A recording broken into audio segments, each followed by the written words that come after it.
Hello, my name is Kelly Bluen. I am a certified Zentangle teacher. Welcome to our GratitangleZ challenge. Throughout the month of November, we are doing a different pattern each day, and I'm getting my patterns from a list created by Lisa Anderson, a CZT, and she has a Facebook page called GratitangleZ where you can find every day the step outs for the pattern. You can find the artist who made it and the daily gratitudes. So go to Facebook to GratitangleZ to find that information. Okay, I am doing mine on this little calendar page, and I'm also writing a daily gratitude on this piece of paper. These are both available for a free download in the description of this video. Okay, day 25, we are in our last week of tangles. This has been so much fun, and I really hope that you are enjoying it as much as I am. Okay, day 25, I'm gonna flip my paper over. I like to write the name of the pattern on the back. So today is Inapod. And some of you may have heard that one before. And I believe the original Inapod was created by Carol Ohl, a CZT. And then this one is a Tangleation by Sandra Kelly Jones, a CZT. And if you've never heard of Sandy Kelly Jones, she runs the Facebook groups. Oh goodness, I'm gonna draw a blank right now. What is it? I'm gonna have to link them below later. But she has two Facebook groups, like a classic tangling one where you only use classic Zentangle patterns. And then she has a more current one where, all the different tangles from different artists can be done. And she posts weekly prompts, and she's absolutely amazing. She also was just at the latest CZT training, and I think it's her 6th or 8th. I don't know. She's incredible. So this is just her variation of Inapod. Okay, here we go. I'm going to zoom in a bit.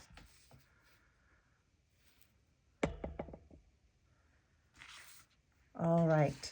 So I believe that the original tangle, or the original Inapod tangle, was a bit like this, and then this, and then we go on with the steps, where Sandy does it like this. Okay, so very similar, just different ways of getting to it. So that is her tangulation. Okay, so Inapod is like little peas in a pod, and it's just so cute, and it's used on so many tiles that people create because it's an easy one. It's beautiful, it looks organic, and it's just fun to make. Okay, so we're gonna start with, I think I'm gonna put mine diagonal, and I'm going to do 1, 2, 3 of these little bumps. And then I'm going to do the opposite way. 1, 2, 3.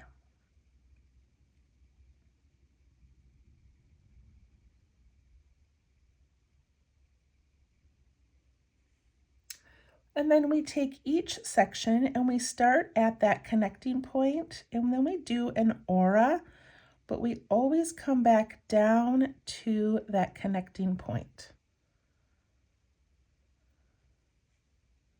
So over here, we wouldn't quite make it to that point, so we would kind of come out here maybe, leaving a little gap there and there.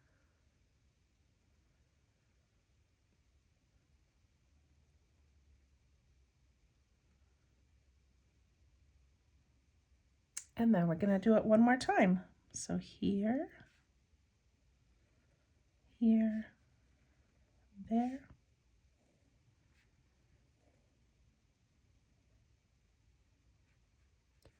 And when you're making Inapod, you can make it as long as you would like.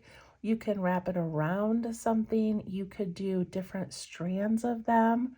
There's so many fun ways to play with this one.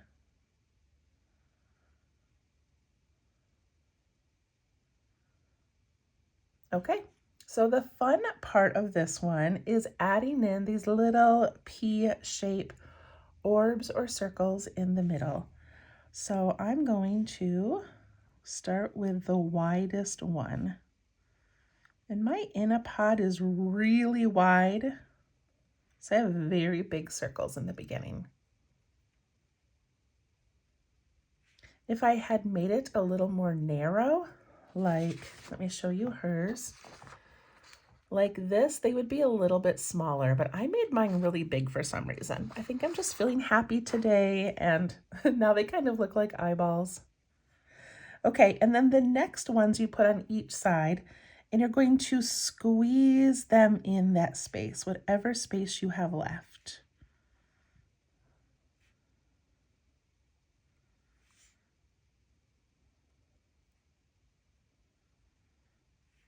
See how they just nestle right in there.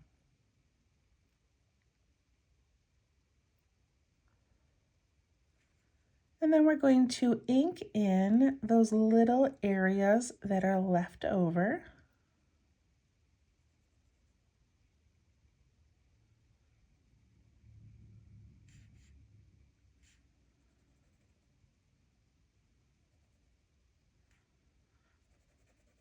I also like using this moment to kind of clean up those lines so you can kind of fix your shapes a little bit. Whatever you need to do.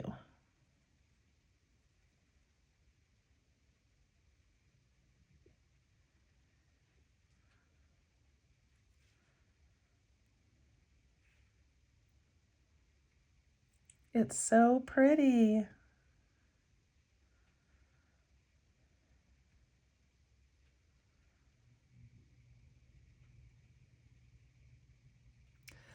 And then Sandy on the ends of hers will add like a cute little embellishment, like a little aura'd circle or a little spiral.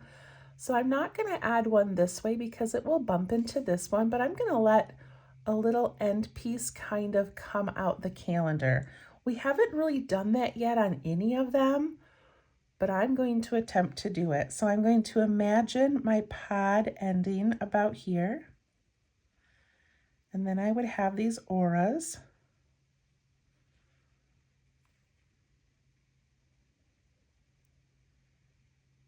And then I could just put in a cute little embellishment. It's not necessary, but if you want to, you can.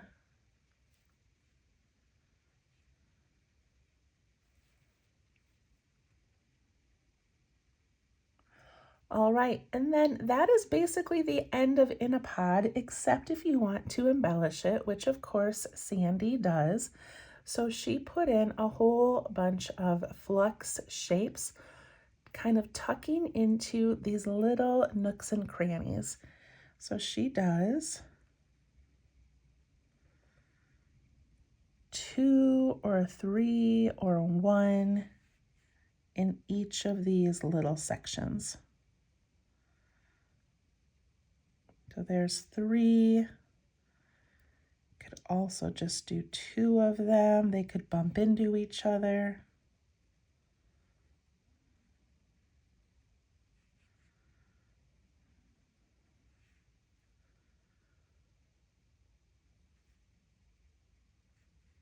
And then we're going to add that line and dot that we usually do in a flux shape. It comes from that pointed bottom, goes up towards the rounded part.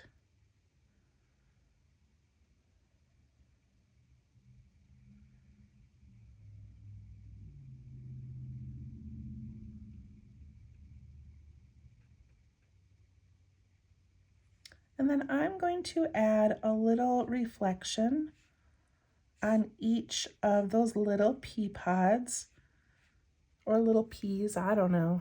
I just think that would look kind of cute.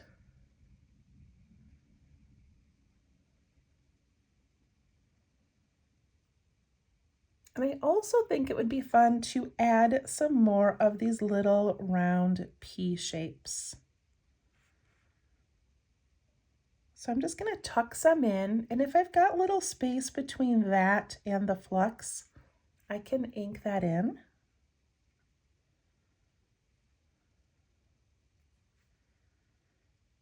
Put a tiny little one in here. Look at how that just sort of fills that in and kind of solidifies it.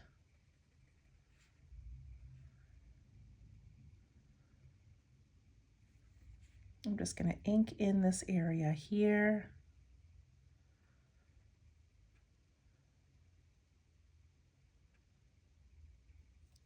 And now for a background. So as I'm creating this, I feel like I don't really want to do the lined background. I kind of just want to fill this whole space with these flux shapes and little peas.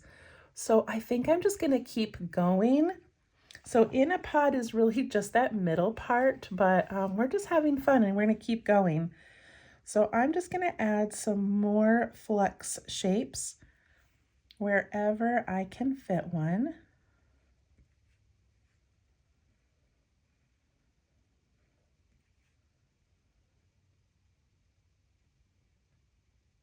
And then I'm going to fill in some spaces with those little circles, and then I'm going to ink around where there is extra area left over.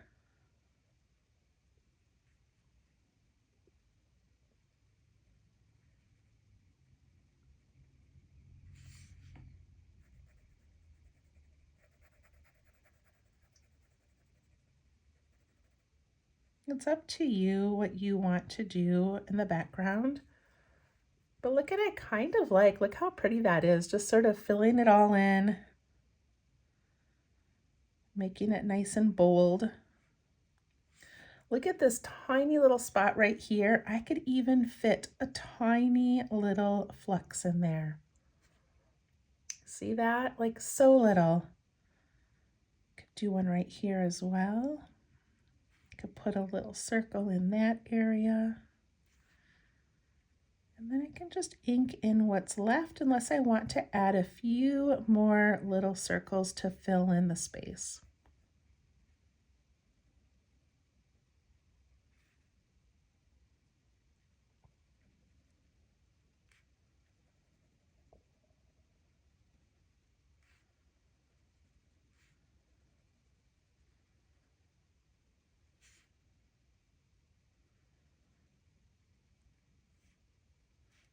And then I'm just going to go around and make sure there's no little empty areas.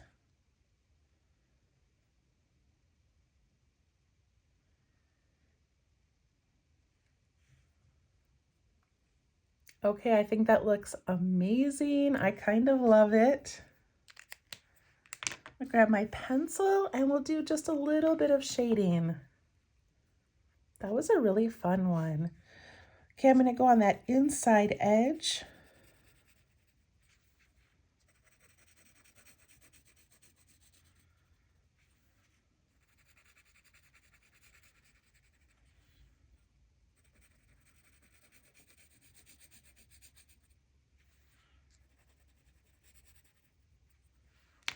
Take my blending tool. I have a lot of dark ink, so I don't want to push down too hard because it could kind of pull up that ink. So I'm just going to go really lightly over the top.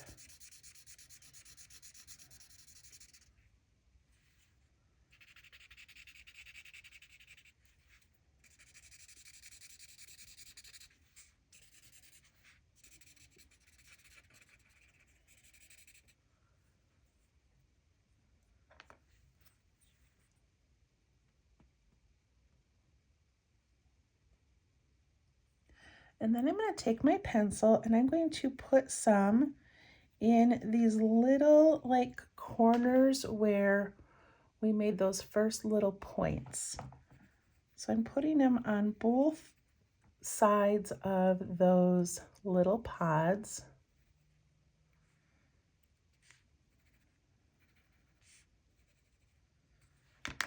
And then when I take my blending tool and I sort of push it out into those little white auras, it's going to make those look nice and deep. Can also add a little bit to the bottom of each flux. It's difficult to shade when there's so many tiny little pieces, but I still love to do it because it just adds so much depth, even in a tiny area like this.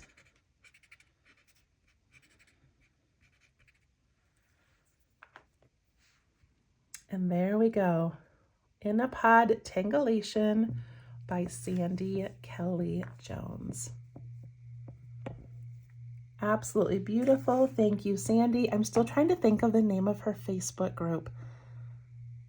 Something classic. I will try to link it below. Look her up. She has prompts every Monday, and it's just an absolute wonderful page to get introduced to Zentangle. All right, we'll see you all tomorrow for day 26. Thank you. Bye-bye.